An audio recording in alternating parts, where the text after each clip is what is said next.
midnight hour is upon us. It's time once again for two internet strangers to discuss the good and evil of the horror genre. So sit back, relax, and enjoy the terror within the Hallow-Holics Anonymous podcast.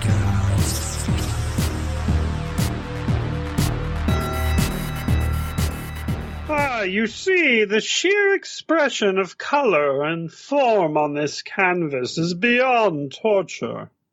It is beyond the human experience. In showing its form thus, we see suffering it's blank. It's literally a canvas with nothing on it. And that is the sheer genius, you see. Blank. Like all human souls. Uninformed. Unshaped.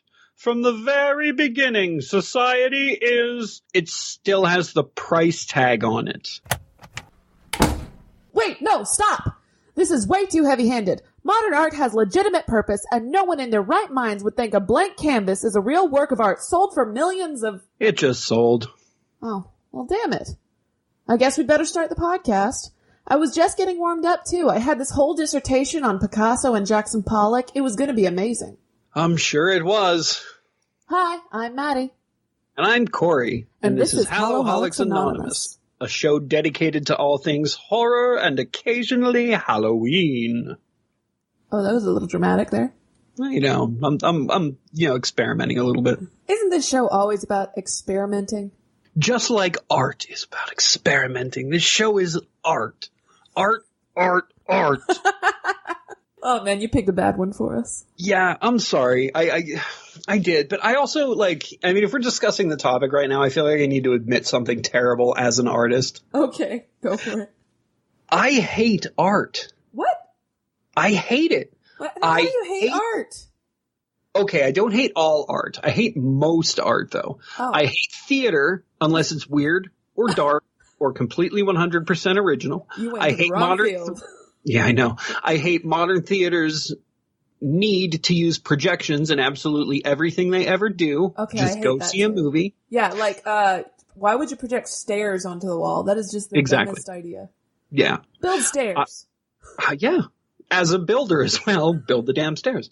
I also cannot stand modern art. It doesn't make sense to me. And, I've got art on my wall. I like art, some art. But I think for the most part, people are just slapping a bunch of stuff together and calling it whatever somebody else says it is. And it's all a bunch of crap. Well, you know what? I used to kind of agree with that. But when the colors are really pretty and they look good together, I think that's the whole point of Jackson Pollock style. Just for colors to look pretty.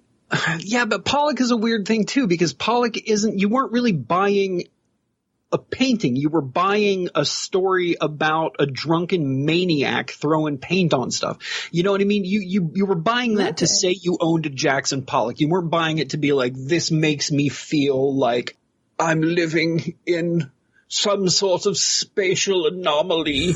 Cubist. I don't even know. See, these words are too dumb for me to even come up with. You know what cubism is. I do, but still, I couldn't know where to take the statement from there, is my point. If you want it to be, if it's that, call it aesthetics. Don't be like, what does this mean to you? Here's what it means to me. What does it mean to the artist? It doesn't mean shit to the artist. The artist just threw a bunch of stuff together and is selling it for a bunch of money because you think you feel something about it. I think it was Laibach. Are you familiar with Laibach, the Slovenian, something like that, some Eastern European industrial band? I'm not, but there was a artist in the early 20th century. He was a journalist who humiliated the art world by pretending to be an avant-garde artist. See, that I can get behind. That's awesome. So Laibach used to have this manifesto on their website, and I don't want to quote them on this. I don't want to say it's for sure, because this could just be something I had thought about or dreamt about, because this is 20 years ago I read this. Mm-hmm. So this may not, I associate it with Laibach, but it may not be them. But they were talking about this sort of art is not for the artist, art is for the people. So the people have to tell you what art is. And if the majority of people disagree that your art is art, then it's not art. It's just crap on a canvas or whatever. You know what I mean? So it's sort of this kind of socialist view of art that I found really interesting. And I'd like to take it a step further and say that those deemed bad artists should be punished by a swift death. And by that very philosophy, you could say that the early Impressionists weren't artists because most of the audience thought their stuff was crap. Yeah, that's true. But at that point, they were doing stuff that nobody else was doing. You know, that was a groundbreaking thing. True, but the argument you just made invalidates half of their work at the time. I didn't make it. Either my subconscious or Leibach made it. And then when you get really existentialist and pretentious about it, you think, so is art in the moment, or is it only art afterwards? Does something become art, or is it made? And that's when you just sound as bad as the critics in these terrible movies. Yeah, that's a very good point. And that's a whole nother thing I'm going to go off on when we get to your movie. But yeah, art sucks is basically all I'm trying to say. And the fact that like the STEM program there's an actual movement trying to get the STEM program turned into the STEAM program. Science, technology, what's the E stand for? I don't know. I wasn't a STEM major. I picked liberal arts, and so did you. Yeah, true. But STEM is all like science, math, all the important stuff. But the artists are all whining because they think that art is engineering. That's it. Yeah. Science, technology, engineering, and mathematics. The artists are saying that STEAM should be involved in there because art has had just as much of an impact on modern society as science, technology, engineering, and mathematics, which is such crap. I'm sorry. It's nice to look at a pretty picture, but they're not like we can live without art. Okay. It would be a crappy existence, but we can't live without understanding physics. Okay, again, pretentious argument, but what is living? You can't just live without art. You would eventually doodle something just to keep yourself entertained. There are so many forms of art out there. It's not just about sculpture or painting. Human nature makes us more inclined to create art because we need distraction. Art nullifies boredom. Do you know how much more I'd get accomplished if I wasn't constantly distracted by artsy things? Nothing, because you'd be bored Granted, anyway, art and you pays wouldn't my want to salary. do it. No, that's not true. I'd be a mad scientist by now if I didn't have any distractions. Okay. So do you think building a nice chair is a form of art? Because that's productive. I think building a functional chair is important. Okay. But you don't care if it's nice? No. So what is a functional chair? 4 legs. Well, 3 is actually sometimes more stable than 4. Wrong. The answer was a rock, Corey. Rock doesn't have lower back support, which science taught us about. Okay, guys, before we go off on a 3-hour train arguing about why we have art. Yeah, this got out of hand. I'm sorry. Justifying our student loans. Let's talk about the horror pack that Corey just got. Can I just say one more thing real quick, guys? I don't hate art as much as I sound like I do. I just hate certain things about pretentious idiots who make it. Let's just leave it at that. Fair enough. I hate shock art. I don't think it's a valid form of art. Oh, Moving on. I don't either. Horror pack this month is pretty good, actually. It's either pretty good or I have no idea if it's good. We're going to start with It's hard to say with art. I'm going to kill you. I mean, I don't want to threaten you on this recording because then there's motive. Stop. It's horror packs time now. I'm not really going to kill Maddie, so if she ends up dead, it wasn't me. All right, so the first movie we've got this month is a horror pack limited edition Blu-ray of President's Day. Tagline, Hail to the Chief, or he'll hack you to pieces. A film by Chris LaMartina. I'm not sure who he is. So the summary reads as thus. It's campaign season, and the students of Lincoln High are buzzing about who's going to be class president. But when a psycho dressed as Abraham Lincoln starts hacking up students, the candidates must run for their lives. One by one, the fighting Lincoln lambs are being slaughtered by the merciless maniac in the stovepipe hat. Everyone is dying for a vote. What was that movie with Paul Rubens where the guy dressed as Ronald Reagan went on a killing spree at like a hippie festival rave thing? Gosh, I don't remember, but I know That was what you're talking about. That Reagan mask was creepy. Yeah. Next up we have Some Kind of Hate. A vicious, poignant new take on the supernatural slasher. The supernatural slasher. Yes. Uh-huh. So, ghost movie. So, relentless bullying has turned Lincoln's life into a nightmare. Another Lincoln. My God. I assume this isn't the one who ended the Civil War, though. This looks like a girl named Lincoln, maybe. That would be an interesting story, though. Oh, no, this isn't a girl. This is a boy named Lincoln. It would be. But soon he learns the true meaning of terror when he is sent to a remote school for troubled teens and the harassment starts all over again. Only this time someone is watching. A teenage girl named Moira who was driven to suicide by vicious bullying years ago. When Lincoln accidentally summons Moira from the grave, he unleashes a vengeful and unstoppable force on a mission of blood-soaked revenge. Hell on Earth has a new meaning in this gruesome shocker, guaranteed to please any and every type of horror fan. Yeah, I recognize the who's probably the ghost chick. I don't remember from what, but I recognize her. So yeah, that's number 2. So 2 of which that I have no opinion on yet. But here are 2 I definitely have an opinion on. Next up is Misery. Oh. The Kathy Bates and James Caan classic. I don't really think I need to go into the summary here, but one of the best Stephen King adaptations, hands down. Yeah, for sure. Kathy Bates' character kidnaps an author, makes him rewrite her favorite book because she doesn't like the way the main character's been treated. There's a pretty brutal sledgehammer scene. It's pretty great. Mm-hmm. Yeah, Misery's dope. I'm glad I own it. You know, they hated working together, and that they say that added an extra depth to the performances. I can understand that. They both seem like very intense people. All right, and finally, I'm actually even more excited for this one than I am Misery, but I got The Violent Kind. Have you seen it? Nope. The Violent Kind doesn't. It sort of pulls the From Dusk Till Dawn thing, where it doesn't really start out as a horror movie. Oh. Yeah. So I'm going to read the back just to kind of give you an idea. Brace yourself for an unrelenting new horror classic that's scary, rough, and willing to break the rules. Your life will never be the same when you meet the Violent Kind, a ruthless pack of unstoppable psychopaths terrifying the wilds of Northern California. It's about a biker gang. Now they have their eyes on young Cody, a member of a notorious biker gang whose girlfriend, Michelle... Oh, right. The Violent Kind are a different thing.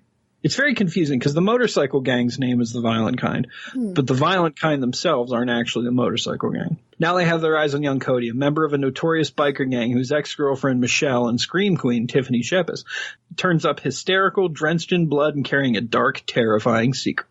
Unrelenting and wildly unpredictable, this acclaimed shocker from the Butcher Brothers, directors of the horror hit The Hamiltons, I doubt that's the musical, shocked audiences at Sundance and takes you on a wild ride you'll never forget. So this is like... Wait, do they want to kill him or do they want him to be one of them? Well, the bikers are actually like... That's what I'm saying. Like, it starts out with these bikers just doing biker stuff and like getting into fights and like being real brutal and stuff. And then they go to this like party, they're a motorcycle club. So then they go to their like clubhouse in the woods for this party. And then these other dudes show up and things get complicated. It's an excellent movie. Y'all should see it. The ending is phenomenal. So I don't really want to talk about anything else, but it's a really good movie and it's very different. I would put it up there in like the same sort of category as like Resolution or The Endless in originality. It's pretty cool. We might have to do that one soon then. Yeah, it's worth it. So yeah, that's Horror Pack this month. I'm going to continue to spend $20 for it. So we have a game to get warmed up for these movies. I'm going to be so bad at this game. So I'm going to have to look up every single one you tell me probably. No, I picked some basic ones and I'll describe them briefly even for the sake of the listeners because I don't expect you guys to do extra research based on just listening to our podcast while you're driving. Please don't. So Corey, would you like to summarize the game for everybody? Yeah, if I remember it right. So we're going to give each other a famous painting and we have to come up with the horrific backstory that led to the painting or that led to the artist painting it. Pretty much, yeah. The painting or the whatever, but it's any work of art. Doesn't just have to be a painting. Oh, well, yeah, I didn't pick all paintings. Okay. My first one is Van Gogh's self-portrait. And you can't go with the all tragic tale behind it. So for those of you who are unaware, I'm going to pull it up and describe it real quick, as if the title doesn't give it away. Yeah. Which self-portrait are we referring to, though? What do you mean, which? The? He painted himself several times. Yeah, but there's like the self-portrait, the one with the kind of like squigglies all around him. Oh, like all of his paintings? Type in famous works of art, and it's like the third one over. Well, it's on the second page. It's right at the end.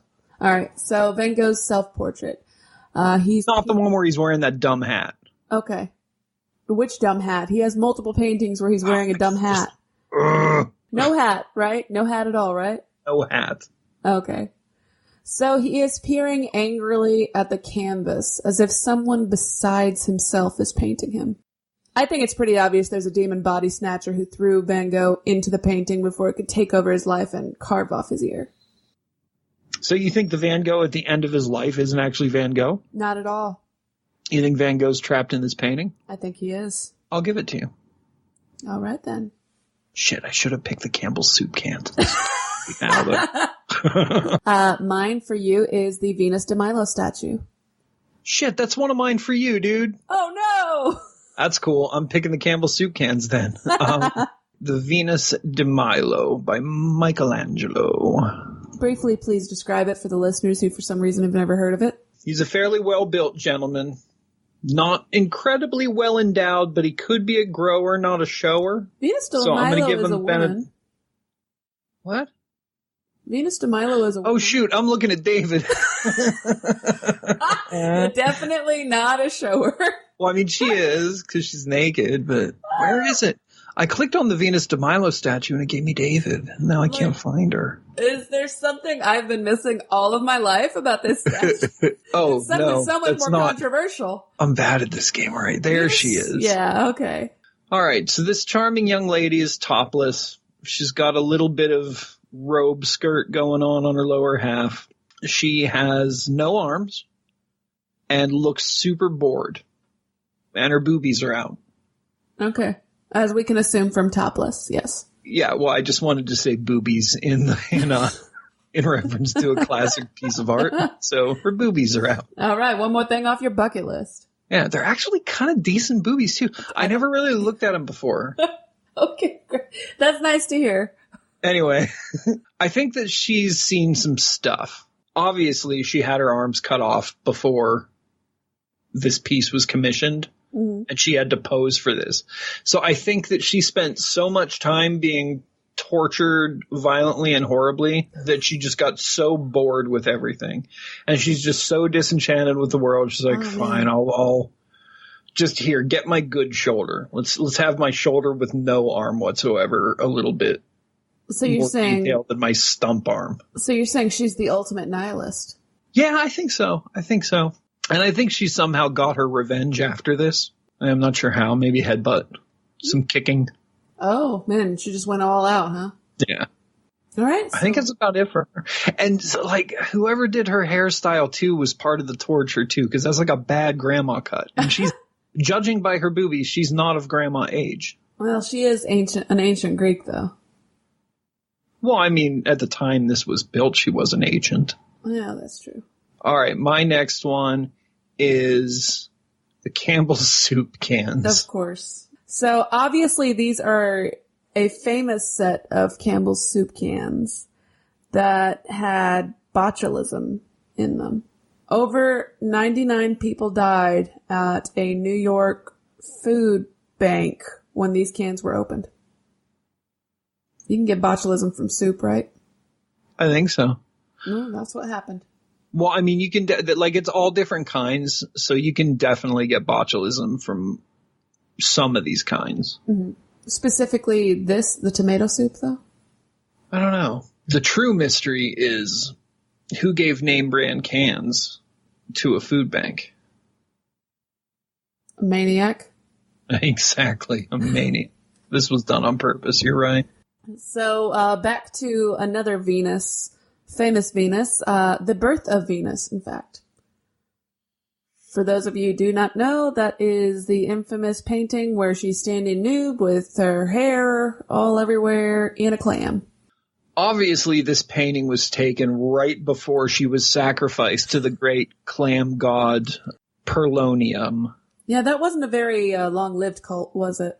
No, it was pretty short-lived Eldritch Terror sort of death cult. She was the only sacrifice historically. The cult searched for redhead nudists, but the hair had to be of a very certain length because it's very important that Perlomium did see the woman's genitalia, and it couldn't just be covered by clothes because this is where it gets complicated. She needed to be naked, but Perlonium would not accept seeing the genitalia, hence why she has to hold her handful of hair in front of her diddle. That's probably why it was short-lived, too, because when you want to do a nude sacrifice, you really want to see everything, and they kind of were pretty disappointed with the whole performance, the whole affair. And he kind of got bored with the human race, too, and he was a cosmic god, so I'm pretty sure he just flew away after this he's like, this is beat. I got one sacrifice out of this planet, I'm just going to move on. So you think there's somewhere out there a giant talking clam looking for long-haired redheads in space? I think so. I think he was also a little bit sketched out because this angel was spitting on the sacrifice, too. Yeah. The other lady was just pulling little chunks of hair out. It was a very weird sacrifice. And gods put up with a lot, but even gods have a breaking point. All right. So what's your last one? The Last Supper. The Last Supper. That's the one where Jesus is... Yeah, I know what the Last Supper is. Okay. I think everyone knows what the Last Supper is. You just had to give me one religious one, didn't you? Yes. I've got a pretty dark backstory to this one. Okay? So, I'm thinking... It's a dark backstory that already exists, so we've got to mention that. Oh, yeah, that's actually the one I was going to summarize, but... There's more to it than just, the whole Da Vinci Code. There's more to it than just backstabbing Judas and all that. Hold on, let me pull this up. Dun-dun. I've got to examine this in detail because I'm a little sketchy on the details. It's been so long since I discovered the horror of the Last Supper. It's a busy painting. It's hard to keep track of. So one of the apostles to the right of Jesus is using his weird arms to point at him, right? And discussing things with the other apostles. Yeah, he was talking shit. He got struck by lightning about 5 seconds after this painting was finished. Yeah, that's in the Book of Willard. He did get struck by lightning. And that's pretty much one of the many dark stories about this one. I mean, this is kind of a trick question because another little known fact about the Last Supper is it wasn't actually painted to Jesus. This is actually backstage at a Grateful Dead show. Oh. Showing hippies in their natural habitat. Oh, so it really is the Last Summer. Yeah. So it was kind of a trick, and I'm sorry for that. Okay. I'm also sorry, Mom. I am sorry for anything related to this awful, awful part of the game. Ooh, Maddie's mom, I am too. I really don't mean to make fun of religion as much as I do. I try not to be a terrible person. Forgive him, Mother, for he has sinned. Forgive me, Mother, for I know not what I do. Which is really true because I literally don't think before I speak. Speaking of mothers, my last piece of art for you to describe is Whistler's mother. All right, so number one, this is definitely a cursed image. If you look at it in the right place on the right day and the planets are in the right alignment, she turns and looks at you. Oh. And your face melts, Raiders of the Lost Ark style. Okay, so she's a pretty traditional cursed painting as far as cursed paintings go. Yeah, but if you look at it on a different day where the stars and planets are in a different alignment, she just scolds you for being a disappointment. I don't know which one's worse. Yeah, she definitely turns to you and says, "I'm not angry, I'm just disappointed." Ooh, just gave me chills. Yeah, this one's pretty terrifying. You never know, maybe Whistler's mother inspired our first film we're about to discuss. Maybe. I don't see how. Just accept the segue and roll with it. All right. You tried your hardest. That's what's important. So, ladies and gentlemen, I'm going first this time. The artist I always forget we have these. The poet. The figure model, who loves to Those are show some it. fun contour drawings. Dig it, Daddy-O. You suppose he could be physically attracted to her? No, man, he ain't the type. You don't get enough vitamin E. All these are beat. All these you'll meet in a bucket of blood. Let us make this. It's a far-out trip, man. Word. Enjoy yourself. Where the Dude, that guy hilarious only sung songs enjoy the about death. horrifying. Yeah, his songs were pretty dark. A bucket of Yeah. blood. No, you're gonna shoot me! Don't shoot! You know, I do that all the time when I have guests. Come to the Oh, me land too. of living dreams, where realists dream of the unreal. That's why my parents are so Well, you've quiet done tonight. something to me. Something deep down inside Makes of it my hard to fry blood. eggs, though. Oh, Walter, I That's want to true. be with you. You're creative. Beatniks at their bawdiest. The creative urge at its most primitive. I'm deeply moved, and I shall compose a poem. Love is I feel art. like I've known Art that is guy. love. Oh, I It's have the too. and I hate weirdest that and guy. the wildest. I don't want to make statues anymore. I want to get married. To you. Oh, Seymour! Funny you should say that, because this, Roger Corman and the writer of this both did Little Shop of Horrors together. It's pretty obvious. Yeah, I'll mention that again, though. All right, so I'm going to start with that, even though it's way down on my notes in my trivia part. This movie was produced and I think directed by Roger Corman, yeah? Mm-hmm. It was also written by some dude Yes, it was. who is down here in my trivia notes. Charles B. Griffith. You like the way I held the audience's attention while I looked for that? Yeah, that's why we had a drum roll I'll insert in post. So this is one of 3 movies that Roger Corman did with Charles B. Griffith. They wanted to do something a little bit different, and I forget what company it was, the American Institute of Filmography or some shit. I don't even know if that's real. It's something. Did you know Death Proof was dedicated to him Oh, no, I didn't. after he passed That's away? awesome.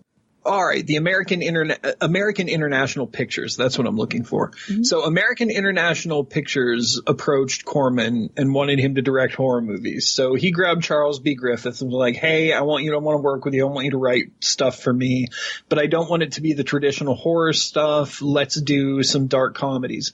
So that spawned Bucket of Blood. That spawned Little Shop of Horrors. And it spawned a film called The Creature from the Haunted Sea, which I've never heard of. Do you know it? Yeah, I do.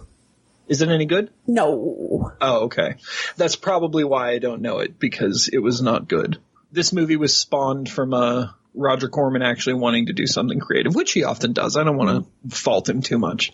Wasn't there a Tales from the Crypt about this exact same premise? We need to get our Tales from the Crypt boy in on this one. Oh, yeah, he's overseas right now, I think, but... Yeah, he just got some kind of promotion or something. Good for him. Yeah, I'm pretty sure that there's some inspiration on that. Yeah, for sure. There's also a remake, which I'm not going to watch. And there's not a whole lot to say about this movie. It's not really long. It's fun, but I think it clocks in at about an hour and 5 minutes. And it's a pretty simple plot because it was only filmed in like 5 days. As most Corman films are. Yeah, true. Everybody in this film is kind of a caricature of the whole beatnik movement of the 50s. They're all kind of a bunch of pretentious pre-hippies, which makes me hate them all, like, directly from the beginning. Mm-hmm. There was some magazine that had said this was a good window into that scene, but I don't think it was. I just think it made those people look 10 times as horrible as they really were. Well, what was the whole beatnik scene about? Because I don't know a lot about them except that they wore berets. They liked really thin women. They smoked a lot, and they did a lot of slam poetry. Yeah, I mean that's a lot about what it was. It was kind of an early anti-establishment thing. It was definitely like hippies are directly related to the beatnik movement. Like they shot off of the beatnik movement. The mods were kind of heavily influenced by that scene as well. Mm-hmm. Or vice versa. Like, actually, I think beatniks came before mods. But yeah, they were really into embracing art, living outside of culture. This is where beat poetry came from. This is where we get, Jack Kerouac is where we get the Ginsbergs and all that stuff. So some good came of it. It depends on what you think is good. Like, once I discovered Charles Bukowski, the rest of the Beat Poets kind of meant nothing to me anymore. Because the Beat Poets were writing about their reality, but Bukowski, as much of a wife-beating, horrible human being he was writing about my reality. You know what I mean? I could relate to Bukowski a hell of a lot more than I could relate to, like, Ginsberg and his mind-altering nonsense, and Kerouac and his romanticizing of the road. Like, I've been on the road. There's romance involved in that, but there's also danger, and there's also really scary stuff out there. And I think that he put a lot of people in danger by glamorizing it that much. Not that he's at fault. The writer can't be at fault. Well, I mean, Kerouac couldn't have predicted the serial killing hitchhiking phase we had in the 1970s. No, that's very true. But I digress. This is not why we're here. I could talk about that stuff for days, because On the Road is one of the reasons I started traveling. I read it when I was like 15. So our main character, Walter Paisley, played by the great Dick Miller, rest in peace, of Gremlins and every other movie ever fame. This dude was in hundreds of movies. Including a few we've discussed, like Chopping Mall, and what was the other one that we did recently? I feel like he was in Creeps. Retroactive. Yeah, he was in Night of the Creeps. He probably worked at that gas station in Retroactive. I don't know. So he's a busboy at some stupid artsy coffee house where everybody plays their pretentious music and reads their pretentious poems while everybody else sits around and talks pretentiously about art in one form or another. To be fair, the songs are actually pretty decent. Yeah, the songs are actually really cool. And I have more about him in a second, too, because that guy went on to start a band. Walter wants nothing more than to be a part of this scene, but he's got no talent or drive to learn this craft. And he's also a little slow. Oh, yeah, he is a little slow. But I think it's more he seems slow because he's such a fanboy. You know what I mean? I don't know. I think there's I think he has some kind of mental problem, like beyond him being, a murderer, but like a social disconnect, I guess. He doesn't really understand how to talk to people, or he doesn't understand human interaction like everyone else does. Which is most fanboys to me. I think I even have a piece on that at some point too. So yeah, he's got no talent. Instead, he memorizes other people's work and spouts it back to them like some sort of fanboy at Comic-Con. Well, in a way, that is a talent. I get it. Yeah, sort of. Like, I get it. You can memorize stuff. Yeah, it's a talent, but like, there's nothing original about spouting back somebody else's crap. So you don't like actors? Acting is not what I'm talking about. That's a different thing, because actors inhabit that character. This is just people spouting off stuff. For example, when you're old enough to remember when Family Guy first started. Yeah. And I guarantee you had that one friend who spoke in nothing but Stewie quotes for an entire year because of that show. No, I didn't. I didn't associate myself with those people. Well, I was forced to. There was one in our department who hung out in the same room all the time. So I had Monty Python friends, so just as obnoxious. Okay. Yeah, that's just as bad. Point is, like, memorizing and spouting back stuff you've heard is not yours, and it doesn't make you special, interesting, or funny. It just makes you annoying. But I digress once again. I'm so mad about this movie for every reason except for the movie itself. If this podcast ever takes off, and if any of you ever come up to me at a con and spout some of the nonsense, stupid crap I say, I will hate you forever and probably go to the bar unless I'm allowed to drink at our booth, and then I'll drink 10 times as much, and I will embarrass Maddie, and it'll ruin everything, and it'll be your fault. Well, I'm a narcissist, so be cool, so please fanboys. Quote me as much as you like. Okay, quote Maddie, leave me alone. That's going to be what they quote to you. That's perfect. He gets home after a hard day of cleaning up coffee that idiots have spilled to find that his neighbor's cat has gotten trapped in the wall. In an attempt to save said cat, he stabs it. He stabs into the wall, gets the cat, and he finally pulls the cat's corpse out of the wall in a really weird scene where he just kind of hits the wall a couple of times and like causes a perfect sort of like piece of it to come out. It's very Corman. It's very lazy. Maybe lazy isn't the. It's very hastily done. Let's put it that way. It's very economic. Yeah, there you go. And he decides to cover this cat in clay, and voila, instant masterpiece of sculpture. I forgot to mention that he came back home that day with a bag of clay because he wanted to actually attempt to apply himself to some sort of artistic endeavor by sculpting his unrequited love's face. Didn't go over so well. No, he fails terribly at this while screaming, "Be a nose! Be a nose!" which was pretty great. In a way, that does make him an artist, though. A performance artist. Hey, that's a type of art. There's no denying that at the end of this movie, this guy is an artist. The things he has done is art. He does succeed in sculpting the cat.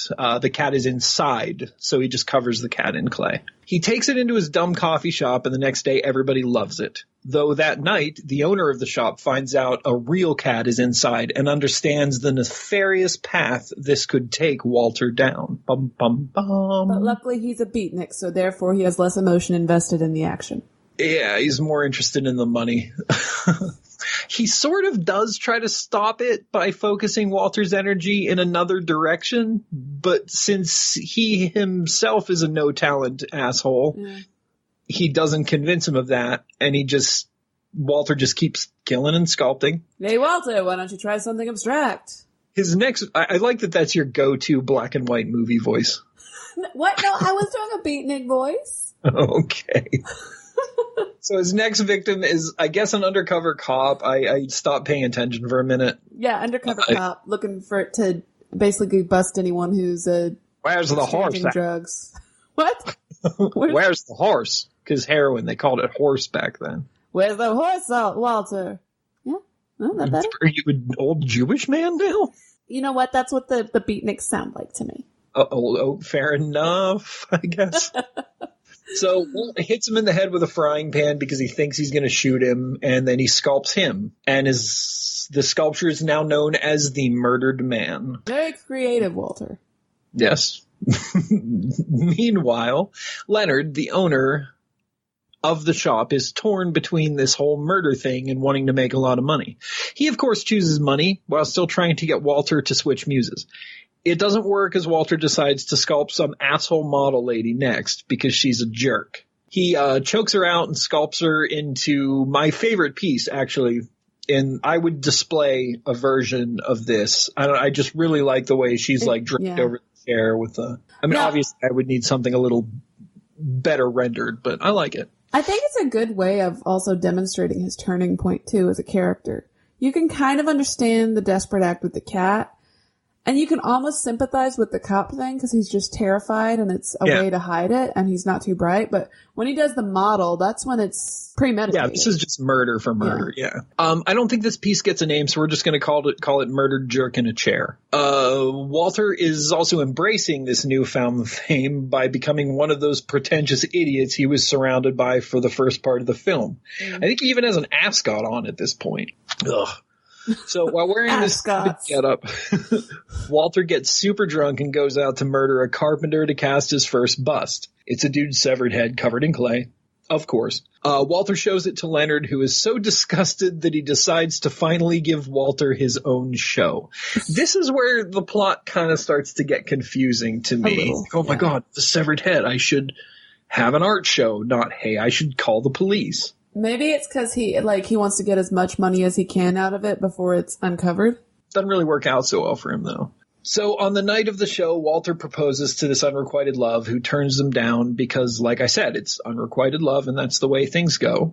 So Walt asks to sculpt her, which means murder for those of you who aren't paying attention to me. And I know there are many of you. Oh, I'm sure. Anyway, at the art show, his love notices a real finger in the murdered girl in the chair sculpture and runs off, of course being chased by Walter. Everyone else then notices the bodies in the clay and chases him. And everybody's just going all crazy.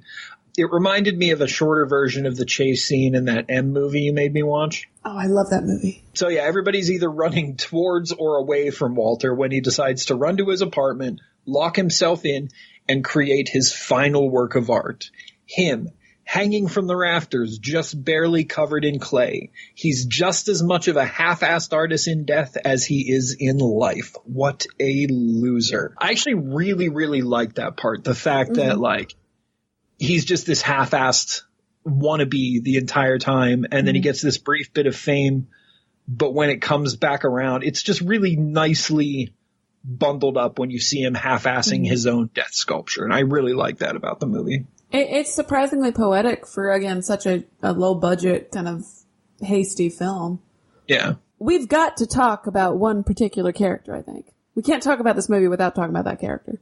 Which one? Beardo. The poet. Apparently that guy wrote that. It was meant to be like a satire on that stuff, but yeah, he wrote his own thing. That is awesome. Yeah, I agree. He also, those sandals he wore with the tux that were so perfect for his like over-the-top, pretentious, better-than-thou attitude. Those sandals were an accident. The reason he had those on is because for some reason or another his feet were too swollen for shoes. So those sandals were just a happy accident, which I thought was really funny. That is such a weird behind-the-scenes fact. I know, right? I'm so glad I found it. Yeah, this movie's okay. Corman's definitely got better stuff, but I really liked it. It goes by fast, it's an easy movie to watch in a night. Yeah, very true. Or on a Sunday afternoon when you should have watched it a week ago, but let's not get into my life. Many of the sets were reused for Little Shop of Horrors, which was pretty typical for Corman's stuff too. He was pretty efficient in saving money. Yeah. They were always short filming times too. This one was 5 days. Dick Miller thought this movie would do a lot better than it did. Oh, that poor sweet summer child, if only he knew what Corman's legacy would be at that time. I mean, this movie's still going fairly strong in the cult circuit almost 60 years later, so it must have done something right. I think it's one of his better earlier pieces. I do, though I think that, Miller's got kind of a point. The sculpture effects especially could have been a little bit better if had they thrown a little more money behind it. They look pretty dumb. I see two sides of this coin. On the one side, it's realistic that they're so kind of poorly done because he did them so quickly. On the other side, it's easier as an audience member to say, these people are dicks and they don't know what art is if it doesn't look like real art, So I see That's actually a good point. I kind of like that. You may have changed my mind on that opinion. Apparently there was a promotion in newspapers at the time this was released in theaters that if you brought your own bucket of blood, you'd get in free. That is funny, but also a horrible, horrible idea if anyone takes them up on it. Stinky and messy. I'm really curious to find out if anybody did. That seems more appropriate for like Texas Chainsaw Massacre. Yeah, right. Yeah, the guy singing all those murder ballads went on to form some band called the Limelights. I guess they did okay, but I have never heard anything by them as of recording this show. So speaking of music, there's also a musical version of this movie because there's a musical version of everything these days. Anyway, there you go. That's Bucket of Blood. Unless Maddie has anything else to say, if you like beatniks and boring murder, this one's for you. No, it's a pretty cut and dry movie. Unfortunately, our next one is not. Oh, before we start, Maddie, I wrote you a special poem about your movie and about my failures as a person. Do you want me to do it before or after the... Go ahead and do it before. All right, so this is a poem for Maddie. It's about, a brief bit of background. It took me longer to get the coffin box pictures to her for the blog than I meant it to. So this is equal parts an apology and a critique of her film. So here we go. Maddie. Wait. Can you do the voice? No, this is my poem. Maddie, dear Maddie, I am sorry. I am sorry. I am sorry for taking so long to send you coffin box pics.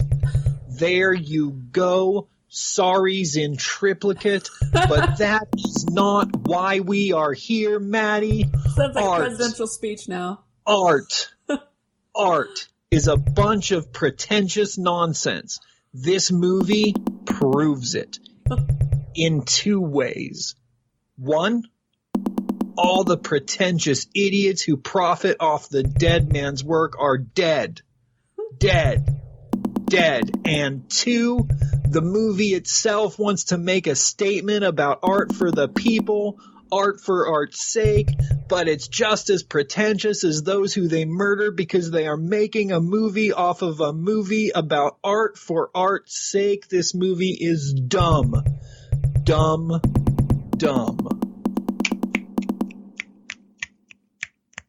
You're supposed to snap back. Oh, I'm sorry. All right, that's my poem. Yeah, I think it's time to move on to a movie that Corey suggested. Ugh. I suggested Nightcrawler was a really good movie. Did you see Nightcrawler? I don't have any intention of ever seeing Nightcrawler.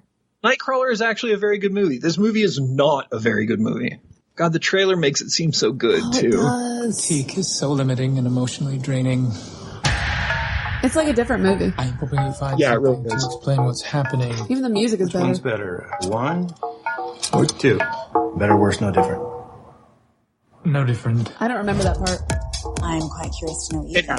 I think sober hasn't been I don't good for remember him. why Pierce it was in the happened. full bloom of alcoholism here. Exactly. Never should have quit drinking. No originality. No courage. My opinion. I can't save you. I found something. Who did these? They're mesmeric. Guy upstairs, he died. And you just took them. He had no family or friends. I can make you rich. Should have suspected something with all the talking in the trailer.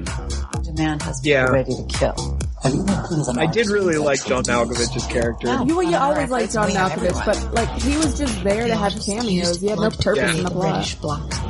His end, like his part in the end credits was pretty great.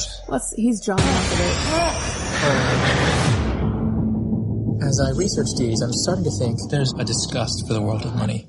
We spent decades in a psychiatric hospital. Those paintings do not say that. No, not at all.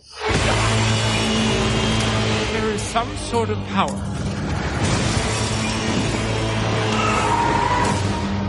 Some spirit. It's connected to his art.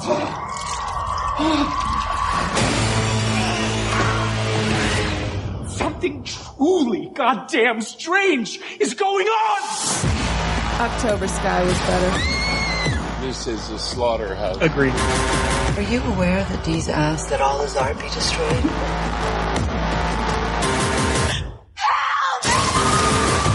Get rid of it. Box it off. I can't save you.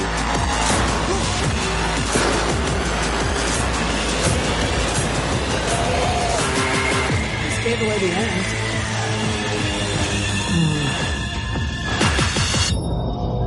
People thought she was part of an exhibit. We're trending on Instagram. It's a major hit. So, this is an example of basically, Netflix original movies aren't always going to be a hit. Or good at all. In fact, I think they've had more misses than hits historically at this point, which is sad. So essentially, here's what happens. In a world where art critics dominate everything and artists prefer to talk than actually make anything of real value, one man must talk to vapid pretty people for hours on end while art literally comes alive to destroy everything and everyone, thank God.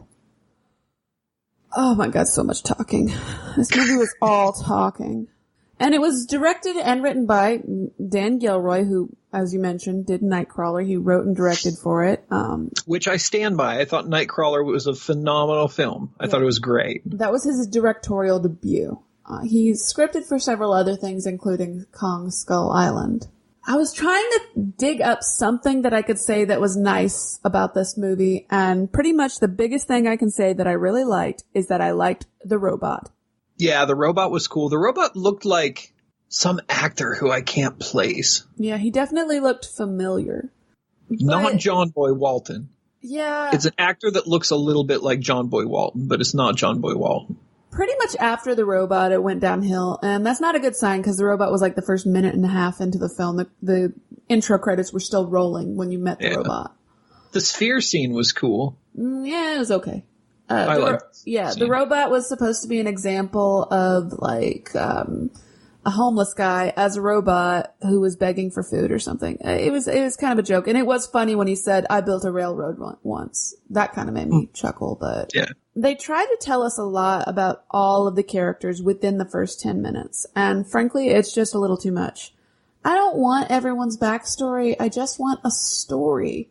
I had to actually rewatch this to catch everything because it came at me so fast that I zoned out a bit. And additionally, I had to go back to the wiki to clarify some plot lines again just to keep everything straight. It's that dry. Yeah, I'm really glad you said that because, like I said, I was stuffing envelopes for my second job while I was watching the movie, and I kept seeing stuff that I didn't understand, and I thought it was because I was focusing more on stuffing envelopes than I was the movie. So I kept rewinding it to see what I missed, and it would turn out that I didn't miss anything. It was just that poorly done. They explain everything as it happens. They explain everything. Except for the reason all this is happening. Yeah. Really, he spent some time in a mental institution, blah, blah, blah. But there's no Well, it's because he wanted all of his art destroyed, and they sold it anyway, for money. And as Jake Gyllenhaal pointed out, all this art is about the hatred of money, even for some reason the clear self-portrait of him being abused by his father. I don't know what that has to do with money. So yeah. Or the portrait of monkeys. What are monkeys? I don't... Or the portrait of the Asian dude, just his head. How's that related to money? Because he's Asian? I don't know. That's stupid. I don't know. Now, a gentle reminder, though, that this is supposed to be a dark comedy. I would like to just say that regardless of how dark a comedy is, it should be funny if you're going to call it a dark comedy. This wasn't funny. Not at all. Mm-hmm. And I felt like it was a movie that tried to capture the brilliant dark humor of Art School Confidential. I mean, it had John Malkovich and the quirky character of Donnie Darko, and it had Jake Gyllenhaal.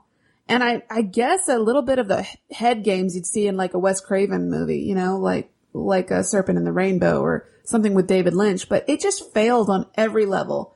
Everything it tried to achieve, it failed at miserably. Yet Rotten Tomatoes says, and this kind of irritated me after I read it, I wanted to throw my computer out the window when I read it. It says it got like a 60% review, which is weird for such a bad movie. Yeah. It said, if you only watch one art world satire with horror overtones this year, or most others, it should probably be Velvet Buzzsaw. No, they're wrong. It should be Art School Confidential, damn it, or Bucket of Blood, but not Velvet Buzzsaw. I really think it was obvious that with that portrait in Josephina's apartment that she kept, that they were going for a Thomas Hart Benton vibe. And it was so obvious that it was a general ripoff of Thomas Hart Benton's style. And he did a lot of early 1900s, he did a lot of very American immigrant, hard work, industrial revolution themed portraits with like very blocky square body structures with out of proportion limbs. And those were beautiful. Now that you say that, I think I know who you're talking about. Mm-hmm. Yeah. You'll see it probably in a macaroni grill if you ever go. But what? A macaroni grill restaurant. You'll probably see one on the wall. Like a macaroni girl or grill? Macaroni grill. It's called the Macaroni Grill. It's a franchise. Okay. But it just looked like an art student was trying to do a copy of something, All right. So this movie definitely tries to have something to say where, and I'm going to bring up Nightcrawler again. Like the whole idea is Jake Gyllenhaal's character in that is having trouble getting news stories. So he starts making news stories happen by like causing car accidents, stuff like that. I don't remember exactly what he did. But the point was, it was all about how media creates the fear we feel daily for ratings. You know what I mean? And it worked there. But in this movie's trying to tell us that art should be made for art's sake, and that the people who sell it, deal it, judge it are the bad people because they're making money off of it, where we're watching this movie that's obviously trying to make money telling us that you shouldn't make art for money. It's just this ridiculous hypocritical circle this movie has itself in. And I couldn't stop thinking about that the whole time. Like, yeah, I get it. Like, the wrong people get money in the arts a lot of the time, but you're not fixing anything by handing all your money to a producer to make a movie trying to make that point. And the artist was a murderer, so he wasn't any better. Was he a murderer? Yeah, the Wikipedia said so. Oh, see, I didn't even get that because this movie's disjointed nonsense and crap. I'm glad you made that point because I was starting to think I was being too harsh on this film. No. And that's because I was expecting something incredible. But it's a good illustration that, a big budget doesn't always make a great movie. And a low budget, I think that's part of why I'm so mad about this is because I was really excited to see what this director would do after Nightcrawler, and he just did crap. And if I had to compare it against Bucket of Blood, which was a very low budget, I would say Bucket of Blood at least had a much simpler, better story. What if every character in that coffee house gave you their backstory at the beginning of the film? That's what this movie did. Yeah, that's true. Like, Mr. Talkie Beardy Sandals poet guy, what if you heard his whole backstory in the process of watching the story? He's not important.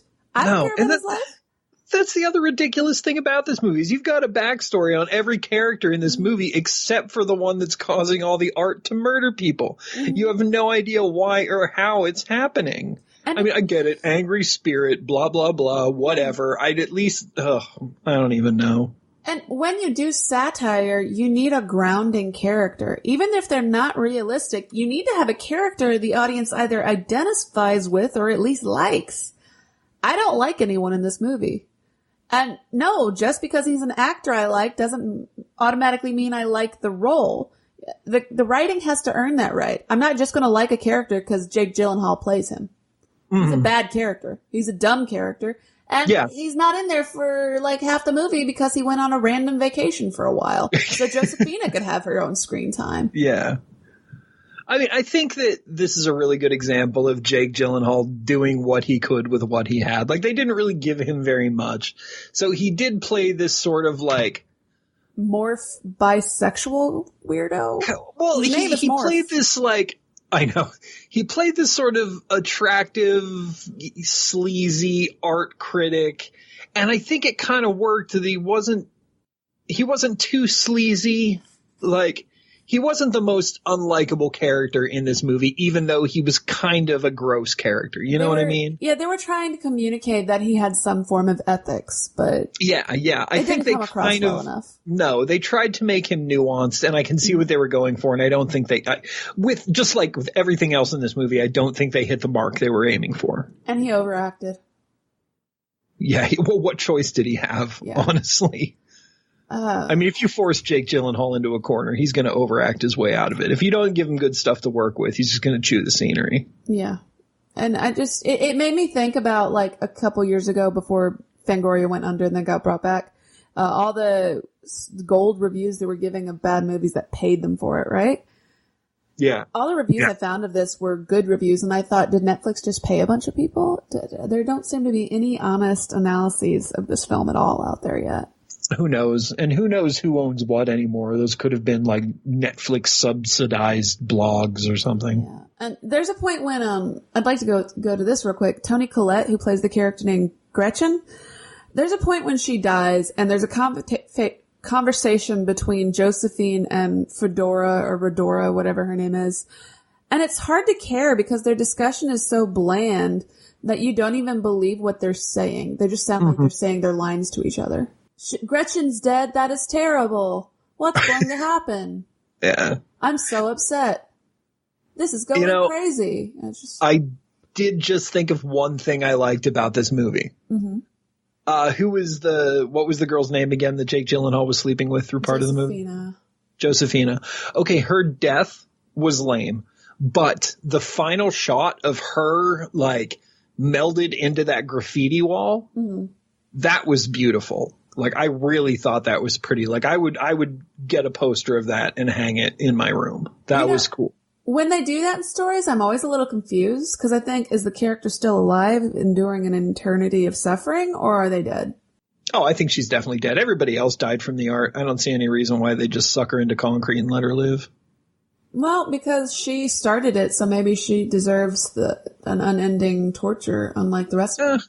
Valid point. And I guess you can do that whole art is immortality cop out. Well, no, it's just like statement. She looks terrified. She doesn't look dead. She looks terrified. Yeah. Well, oftentimes people are terrified when they die, Madeline. Yeah. I think Wishmaster did it better when the lady was trapped in the mannequin. This reminds me of a lot of really bad late 60s movies I tried to watch that were just trying to be too smart and had nothing to really say. Yeah. Just too much talking. Too much talking. So much. This movie would have been 10 times more effective If there was just less dialogue. Mm-hmm. And also that twist at the end.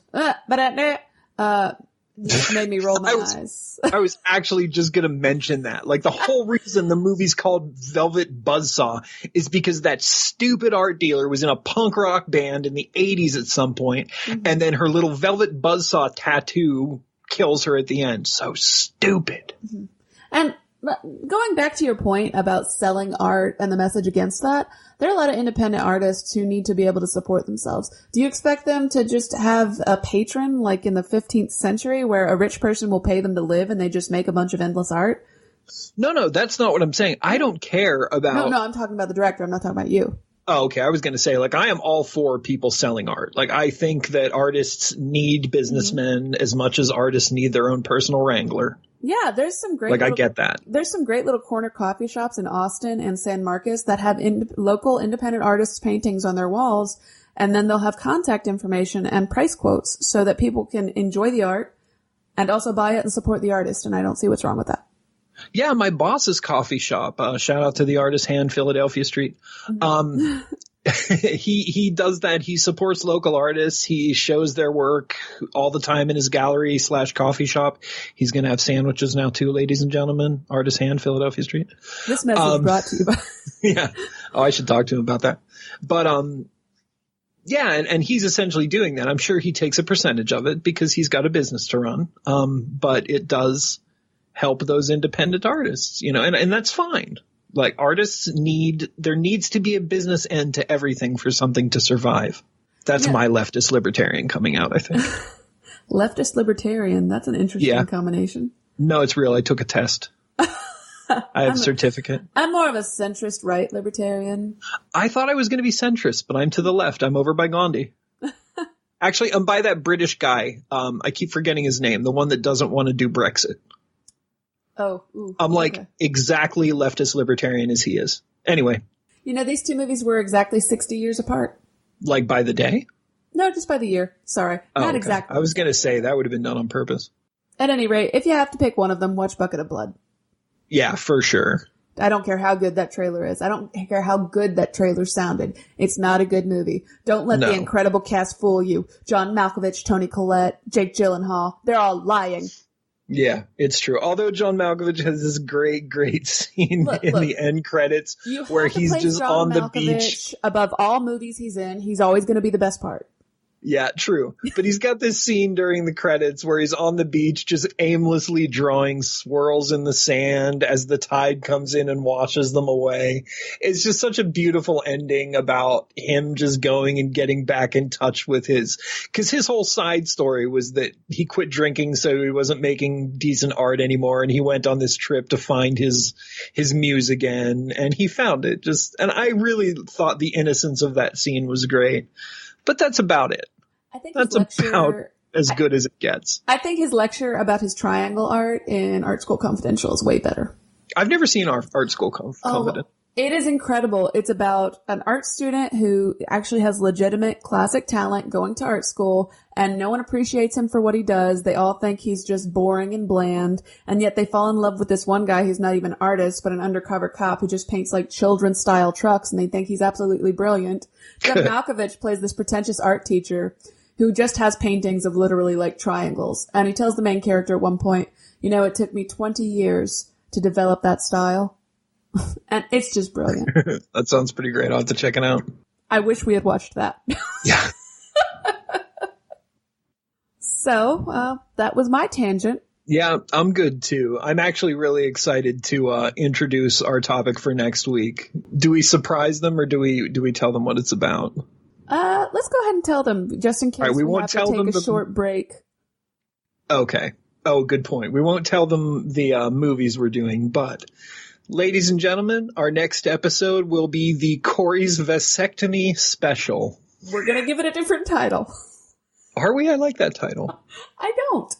Oh, well, we'll come up with something else, but that's really the title, guys. I am going under the knife to get a very responsible surgery. So hopefully I will be good to go on Sunday and we'll stay on some sort of track, but it depends on healing and all that stuff. Mm-hmm. But yeah, we're going to do movies surrounding that area If you want to check out our blog, you can find us at hallow-holic.blogspot.com or hallow-holic.wordpress.com. Please send all tweets to @nowhere23 or search for Hallow-Holics on the Twitter. You can email us at hallow-holics@outlook.com if you want to send words of support to Corey's little man, or send us some slam poetry about what you think about this awful movie, Velvet Buzzsaw. Or send slam poetry about my little man. I'll read it to him while he's healing. You can also find us on podpedia.com by searching for our porthole, which is HHA. There is a man holding a knife to my neck, making sure I say this. I thought it was a gun last time. I try to change it up. Ah, okay. Well, I mean, he tries to change it up. Well, at least he's getting creative. He's kind of an artist. Yeah, he's definitely a threatening, kidnappy artist. What do you think of his art style, pretentious man? Well, I feel that... No, that's the wrong voice. I feel that he's a violent sort of Your voice artist. is changing. But he's I don't remember how I did it. So this will have to do. Good night, guys. Good night.